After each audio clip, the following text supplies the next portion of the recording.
ఎవడనుకున్నవే నువ్వు? డీజే టిల్లు.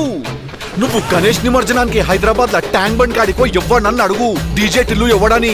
మనం నిమజ్జనానికి డీజే కొడితే నీళ్ళలో మునిగిన వినాయకుడు కూడా సర్రని బయటకు వచ్చి చెప్తాడు టిల్లుగా వచ్చే సంవత్సరం కూడా నువ్వే కొట్టాలా నేనే మునగాల అని. అట్లుంటది మనతోని.